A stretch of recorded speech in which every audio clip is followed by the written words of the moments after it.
पहला अगर देखेंगे तो अगर भार दिया है, यानी पहला अगर दिया है पदार्थ का भार से, यानी पदार्थ के भार या द्रव्यमान से, यानी अगर द्रव्यमान दिया है या भार दिया है तो आपको कौन सा फार्मूला प्रयोग करना चाहिए। ठीक है, तो ये ध्यान में रखेंगे कि मोलों की जो संख्या होगी वो किसके बराबर हो जाएगी। तो हम कहेंगे कि अगर भार दिया है तो ले सकते हैं पदार्थ का भार बटे पदार्थ का अणुभार। पदार्थ का क्या होगा, पदार्थ का अणुभार। अगर परमाणु होगा तो उसे हम परमाणु भार लिख लेंगे। क्या लिखेंगे, परमाणु भार लिख लेंगे। पदार्थ अणु होगा तो अणुभार, परमाणु होगा तो आप परमाणु भार से भाग दे देंगे तो मोलों की संख्या आपकी निकल जाएगी, मोलों की संख्या आपकी निकल जाएगी। तो ये पहला तरीका हो गया ये मोलों की संख्या निकालने का। ठीक है, दूसरा तरीका ये हो गया, ठीक है, क्या कि अगर मान लीजिए हमें क्या दिया हो तो कणों की संख्या, यानी कणों की संख्या द्वारा, कणों की संख्या अगर दिया हुआ है तो उससे कैसे निकालेंगे। यानी कणों की संख्या मतलब अणुओं की संख्या या परमाणुओं की संख्या या आयनों की संख्या। कण मतलब क्या हो जाएगा, तो कण के बराबर हम ध्यान में रखेंगे कि ये परमाणु हो सकता है या अणु हो सकता है या कण या आयन हो सकता है। अब जैसा क्वेश्चन में पूछेगा, ठीक है। अच्छा, तो ये कणों की संख्या से अगर देखा जाए तो मोलों की संख्या कैसे लिखोगे, निकालोगे। तो मोलों की जो संख्या है, मोलों की संख्या बराबर क्या लिखोगे, कुल कणों की संख्या, यानी कितना दिया गया है, कुल कणों की संख्या, चाहे वो परमाणु होगा या अणु होगा, कुल कणों की संख्या, कुल कणों की संख्या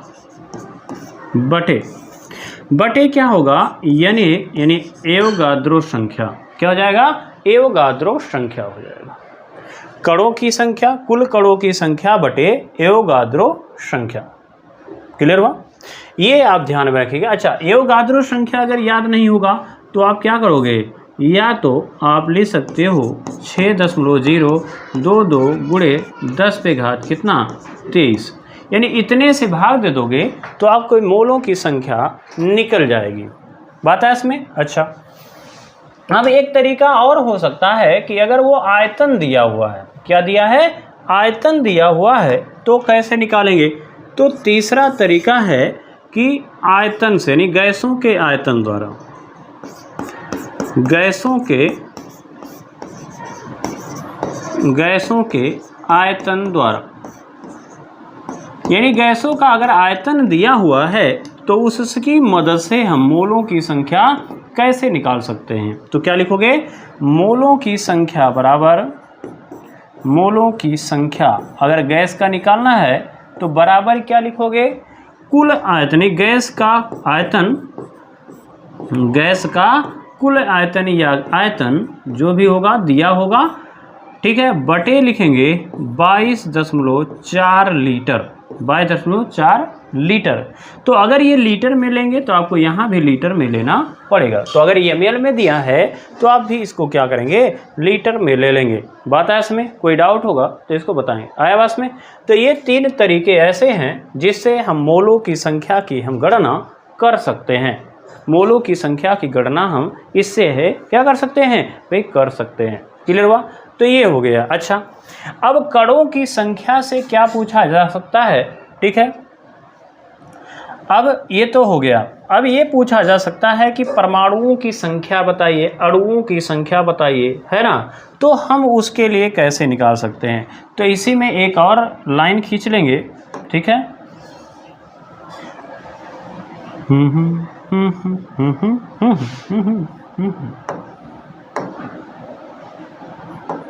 चलिए, तो एक लाइन में खींच लेता हूँ और इससे जो है हम एक और फार्मूला इसी से बना लेंगे ताकि आपको बहुत ज़्यादा मेहनत करने की ज़रूरत ना पड़े। कह रहा कि अगर मान लीजिए हमें परमाणुओं की संख्या निकालना है, ठीक है, तो परमाणुओं या अणुओं, तो क्या लिखेंगे, कणों की संख्या। कणों की संख्या अगर आपको निकालना है, कणों की संख्या अगर आपको निकालना है तो इसको लिख सकते हैं कणों की संख्या ज्ञात करने की विधि, ज्ञात करने की विधि या विधियां। अब कणों के बराबर मैंने कहा, कण किसे कहेंगे, तो कण उसे कहेंगे परमाणु होगा, अणु होगा या आयन होगा। परमाणु को क्या कहेंगे, ये कण होगा, कण मतलब परमाणु हो सकता है, अणु हो सकता है या आयन हो सकता है। क्लियर हुआ। अच्छा, अब पहला वही लिखेंगे कि अगर पदार्थ का भार दिया है, क्या दिया है, पदार्थ का अगर भार दिया है या द्रव्यमान दिया है, पदार्थ का भार या द्रव्यमान अगर गिवन है तो उस केस में क्या हो जाएगा, तो हम कहेंगे कि कणों की संख्या। अब ये ध्यान में रखेंगे, परमाणु पूछेगा, अणु पूछेगा, जो भी है, तो कणों की संख्या अगर आपको निकालना है तो क्या लिखोगे, तो बराबर लिखोगे, ठीक है, पदार्थ का भार, क्या लिखोगे, पदार्थ का भार जो दिया होगा, पदार्थ का भार बटे पदार्थ का अणुभार, पदार्थ का क्या होगा, अणुभार, या परमाणु होगा तो परमाणु भार लिख लेंगे, परमाणु भार, और गुणे लिख देंगे 6.022 गुणे 10⁻23। तो इससे आपको परमाणुओं की संख्या की गणना हो जाएगी या अणुओं की संख्या की गणना हो जाएगी। तो वही कह रहा, अगर अणुओं की संख्या, ये कण मतलब क्या है, तो इसके जगह पर हम लिख सकते हैं अणु, अणुओं की संख्या, या लिख सकते हो परमाणुओं की संख्या, परमाणुओं की संख्या। क्लियर हुआ नहीं हुआ। अच्छा, एक तरीके बात है इसमें, तो अगर अणुओं के पदार्थ का भार दिया कि बताओ 1 ग्राम सोडियम लिए हैं तो उसमें कितने परमाणु होंगे, तो आपको ऐसे निकालना पड़ेगा, भार बटे परमाणु भार गुणे 6.022 गुणे 10⁻23। ये फार्मूला लगाओगे आपका फटाक से आंसर आएगा, तुरंत आंसर आएगा, ठीक है। अच्छा, दूसरा तरीका क्या है, दूसरा कहेगा कि अगर, अब ये देखो, तीसरे की ज़रूरत हमें नहीं है क्योंकि ये कणों की संख्या दिया ही होगा तो क्यों पूछेगा, तीसरा ये तरीका पूछ सकता है, ठीक है।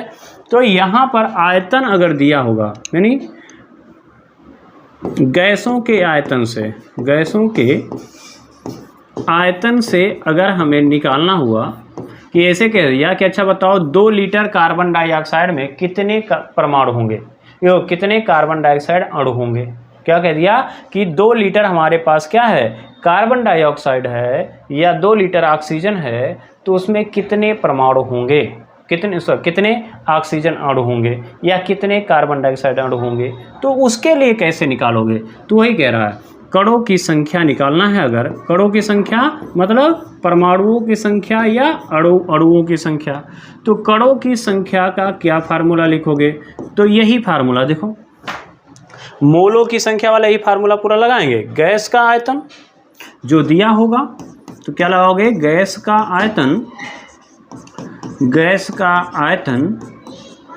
बटे, ठीक है, क्या होगा 22.4 लीटर। अब ये ध्यान में रखेंगे, ये लीटर रहेगा तो ये भी लीटर में होना चाहिए।